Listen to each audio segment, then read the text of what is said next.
पहली बार आपके दयारे मोहब्बत में हाजिर हुआ हूं। भाई अमित देशमुख जी और भाई धीरज देशमुख साहब के बुलावे पर आपके बीच आया हूं। मुझे पता है आप थक गए होंगे, क्योंकि पिछले 5 घंटे से आप लगातार पूरे जोश के साथ भाषण सुन रहे हैं, ताली बजा रहे हैं, मौजूद हैं यहां पर।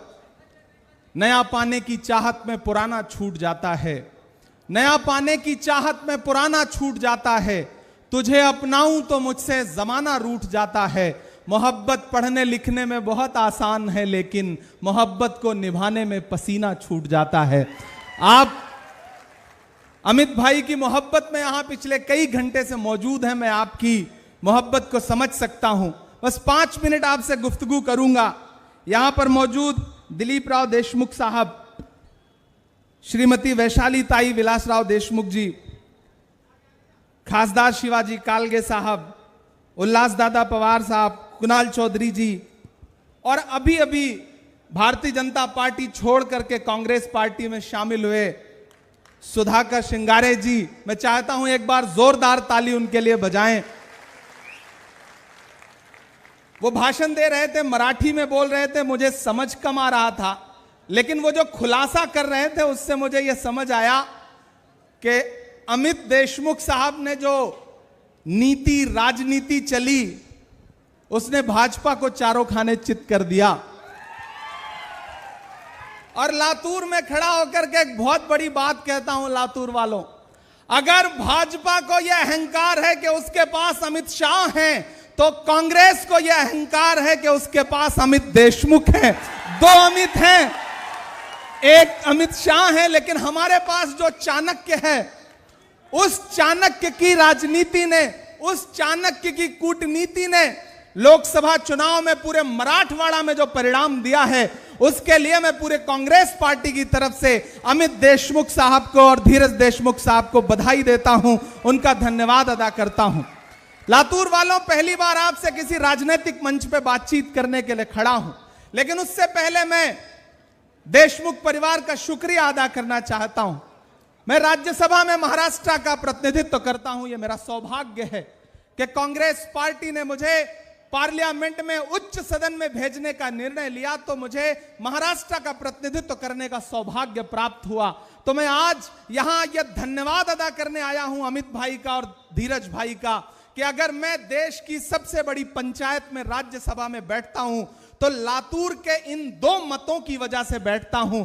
आपने मुझे चुन करके देश की पार्लियामेंट में पहुंचाया और वहां पर मैं आपकी आवाज बन के बोलने की कोशिश करता हूं। लातूर वालों, मैं तुम्हें अपने उसूलों की कसम देता हूं, मैं तुम्हें अपने उसूलों की कसम देता हूं। मुझको मजहब के तराजू में न तौला जाए, मैंने इंसान ही रहने की कसम खाई है। मुझको हिंदू या मुसलमान न समझा जाए। यह धरती विलासराव देशमुख साहब की धरती है। स्वर्गीय विलासराव देशमुख साहब, चांद तारे बुझ गए, सूरज सवाली हो गया, एक तेरे जाने से सारा शहर खाली हो गया।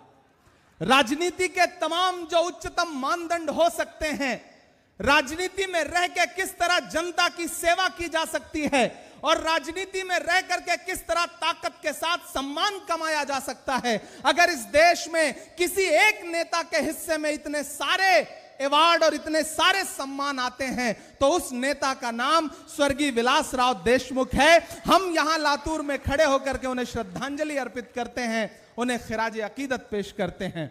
हम आपके तीसरे जो प्रत्याशी हैं उनका भाषण सुन रहा था मैं। आपके अभय सांखुले साहब, मराठी भाषा में इतना शानदार उद्बोधन, शानदार वक्तव्य बहुत कम सुनने को मिलता है। एक बार जोरदार ताली आप उनके लिए भी बजाएं। मेरे भाई, आज से चुनावी सभा का शुभारंभ हो रहा है, प्रचार का शुभारंभ हो रहा है। आपके 3 प्रत्याशी इस मंच पर बैठे हुए हैं। हमारी आंखों के सामने बुजुर्ग हैं, किसान हैं, नौजवान हैं, माएं बहनें हैं, और पिछले कई घंटे से आप बैठे हैं। मैं सबसे पहले तो आपकी इस बात की प्रशंसा करता हूं कि आप 5 फीट नीचे कुर्सियों पर बैठे हैं और हम मंच पर बैठे हुए लोग 5 फीट ऊपर बैठे हैं। लेकिन 5 फीट ऊपर बैठने से हम ज्यादा महत्वपूर्ण नहीं हो जाते। आप ज्यादा महत्वपूर्ण हैं। आप हैं तो हम हैं, आप हैं तो हमारा वजूद है।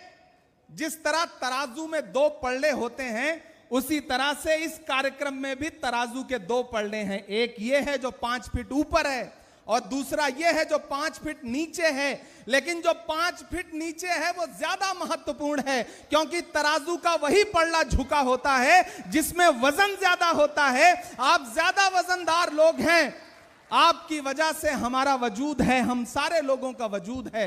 मैं राहुल गांधी जी का सिपाही हूं और यहां आपके सामने आकर के अमित भाई और धीरज भाई को, अभय जी को उनके नामांकन के लिए सबसे पहले तो बधाई देता हूं और जीत की शुभकामनाएं देता हूं। यह चुनाव बहुत महत्वपूर्ण चुनाव है। एक तरफ वो ताकतें खड़ी हैं, मैं दिल्ली से आया हूं, मेरी आंखों में 700 किसानों की शहादत है। दिल्ली के बॉर्डर पर बैठे हुए 700 किसान अपना अधिकार मांगते हुए शहीद हो गए, लेकिन दिल्ली में बैठे हुए हाकिम के कान पर जूं नहीं रेंगी। कीमत तो बहुत बढ़ गई शहरों में धान की, लेकिन विदा न हो सकी बेटी किसान की। मौका मिला तो लोगों ने कुर्सी के वास्ते तस्वीर ही बिगाड़ दी हिंदुस्तान की। ये लातूर है, यहां सोयाबीन के किसान बैठे हुए हैं, वो अपना अधिकार मांग रहे हैं। सोयाबीन का दाम एमएसपी के भी नीचे चला गया है और ये किसान कहते हैं कि हमें हमारा अधिकार दीजिए। जब यहां मौजूद सरकार से आप अपना अधिकार मांगते हैं तो कहते हैं कि दिल्ली से मांगिए, दिल्ली वालों के सामने मांगिए तो वो टालमटोल करते हैं। यह सरकार न किसानों की है, न नौजवानों की है, न महिलाओं की है, न बुजुर्गों की है। इस सरकार में जो भ्रष्टाचार महाराष्ट्र ने देखा है, शायद अतीत में महाराष्ट्र ने कभी इतना भ्रष्टाचार नहीं देखा होगा। याद करिए वो दिन कि जब कोरोना के दौरान एक चलती हुई सरकार को किस तरह से लूट करके, तोड़ करके एक नई सरकार गठित की गई।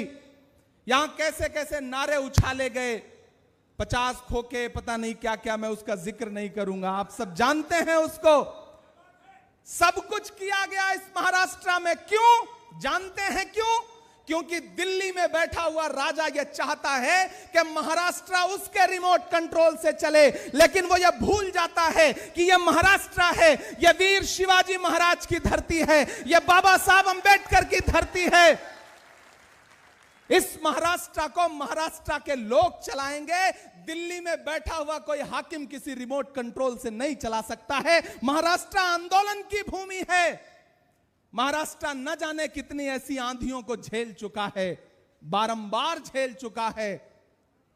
मेरे भाई, मैं आपके सामने ज्यादा समय नहीं लूंगा, अभी कई वक्ताओं को आपको सुनना है। मैं बड़ा आपसे यह कहने आया हूं कि अमित भाई और धीरज भाई और अभय जी तीनों को लेकर के कांग्रेस पार्टी ने अपना नुमाइंदा बना करके आपके बीच में भेजा है। और सिर्फ कांग्रेस पार्टी ने नहीं, बल्कि महाविकास आघाड़ी ने अपना नुमाइंदा बना के भेजा है। यहां शिवसेना, उद्धव साहब ठाकरे के गुट के तमाम साथी बैठे हैं, एनसीपी के तमाम साथी बैठे हैं, शरद पवार साहब के लोग यहां बैठे हैं। हम सबका स्वागत करते हैं।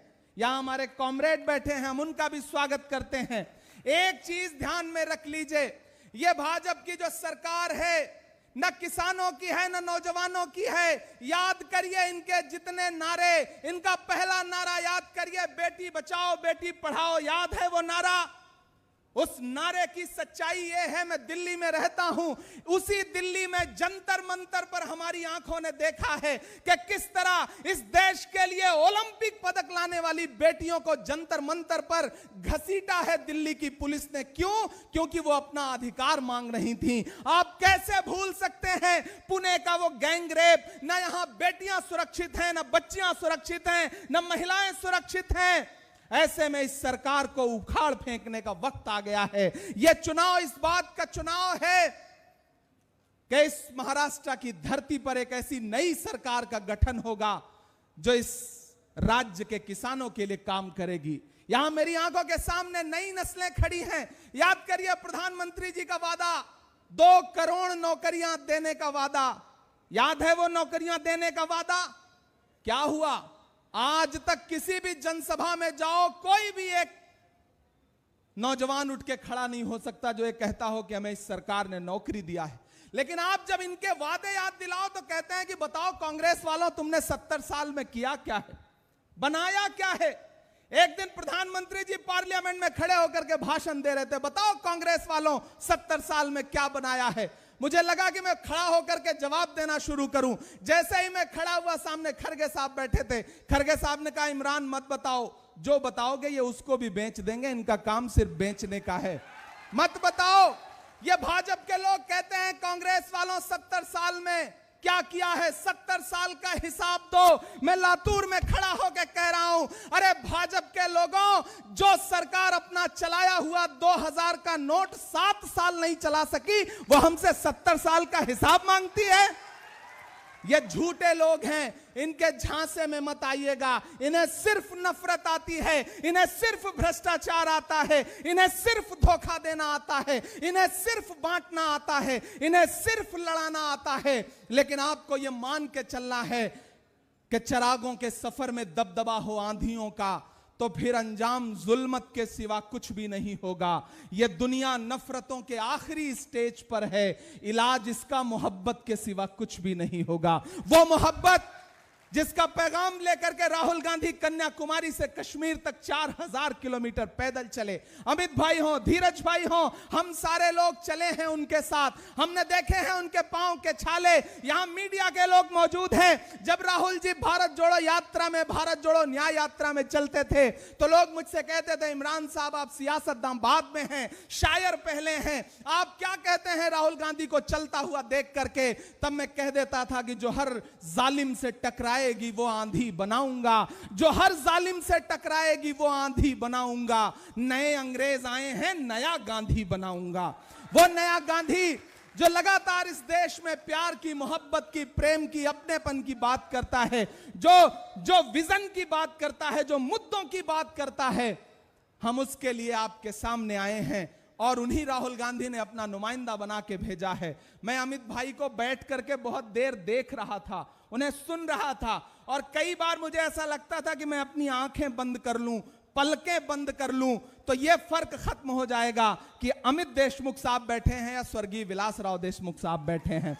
लातूर वालों, इस परिवार से आपका एक जज्बाती रिश्ता है और मेरा भी एक जज्बाती रिश्ता है, क्योंकि मैं जब यहां राज्यसभा का चुनाव लड़ने के लिए आया तो दोनों भाइयों ने आगे बढ़ के मुझे गले से लगा के कहा था कि इमरान तुम हमारे भाई की तरह हो, तुम यहां से चुन के जाओगे, जाकर के देश की राज्यसभा में खड़े होना और महाराष्ट्र के मुद्दों पर बात करना। मैं आपको आश्वस्त करता हूं, आपको यकीन दिलाता हूं, आप मेरे पार्लियामेंट के भाषण उठा के देख सकते हैं। मैं पैदा भले महाराष्ट्र में नहीं हुआ हूं, लेकिन जब देश की पार्लियामेंट में खड़ा होकर के महाराष्ट्र के मुद्दों पर बात करता हूं तो मुझे ऐसा लगता है कि जैसे मैं महाराष्ट्र के कण कण से बना हूं, मेरा वजूद ही इसी महाराष्ट्र से बना हुआ है। मैं डरा नहीं, मैं झुका नहीं, कहीं छुप छुपा के खड़ा नहीं। जो डटे हुए हैं महाज पर, मुझे उन सफों में तलाश कर। जाते जाते आपसे बस इतना कहूंगा, आपने बहुत भाषण सुना है, मेरी एक बात ध्यान में रखना। महान बादशाह सिकंदर ने यूनान फतेह किया, यूनान जीता। जीतने के बाद वो जीत का जश्न मनाने के लिए शहर की सड़कों पर निकला। जब शहर की सड़कों पर निकला तो उसने देखा कि पूरा शहर जश्न मना रहा है, लेकिन एक संत फकीर सड़क के किनारे सो रहा है, अलमस्त होकर के, बेखबर होकर के।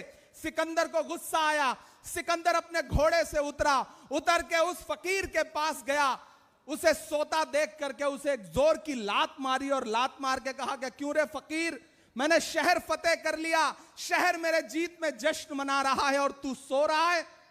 उस फकीर ने उनींदी आंखों से सिकंदर को देखा और देख करके कहा, आपकी तालियां उठेंगी इस बात पर। उस फकीर ने सिकंदर को देखा और देख करके कहा कि शहर फतेह करना बादशाहों का काम है, लेकिन लात मारना गधे का काम है।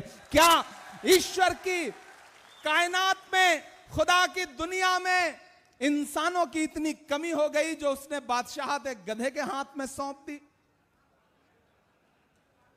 लात तो हमको आपको भी पड़ी ना। 2016 में एक दिन हम आप घर पे बैठे थे, टीवी पे एक चेहरा नमूदार हुआ और उन्होंने कहा, भाइयों बहनों, आज से सारे नोट रद्दी।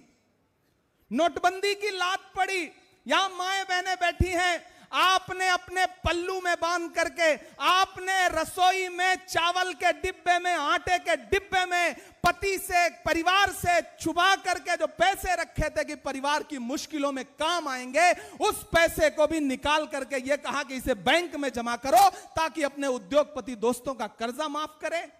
यह सरकार किसी की नहीं है। यह सरकार कई कई बार जीएसटी लगा करके छोटे मोटे कारोबारियों के कारोबार बर्बाद कर दिए। इस सरकार ने आपसे वादा किया कि आपको नौकरी देंगे, लेकिन आज इस देश में युवा टहल रहा है, बेरोजगार टहल रहा है, नौकरी मांग रहा है, लेकिन इस देश में इस सरकार के पास देने के लिए नौकरियां नहीं है। और नारा क्या है?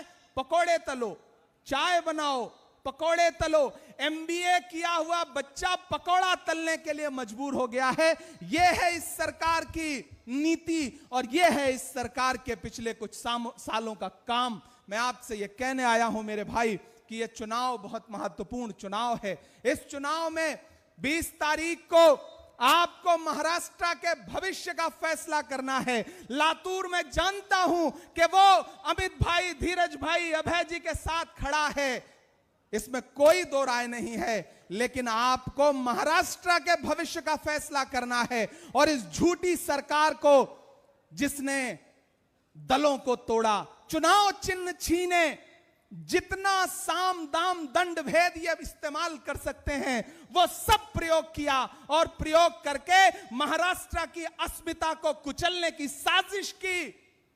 उसका बदला लेने का चुनाव है ये। 20 तारीख को अपने घरों से बाहर निकलिएगा, जाइएगा। ये जो हाथ का पंजा है, इस पंजे के हाथ में मशाल है।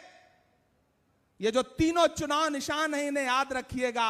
हाथ का पंजा, हाथ के पंजे में मशाल, हाथ के पंजे में तुतारी, ये जब तीनों मिलेंगे तो ये भाजपा और महायुति कहां चली जाएगी पता भी नहीं चलेगा। और इसकी शुरुआत लातूर से होगी, क्योंकि लातूर वो भूमि है कि महाराष्ट्र में ये जिस तरफ देखती है, जिस तरफ मुड़ती है, महाराष्ट्र उस तरफ मुड़ता है। अगर चाहते हैं कि स्वर्गीय विलासराव देशमुख साहब की यादों को जिंदा रखा जाए, मैं जानता हूं आपने जिंदा रखा है।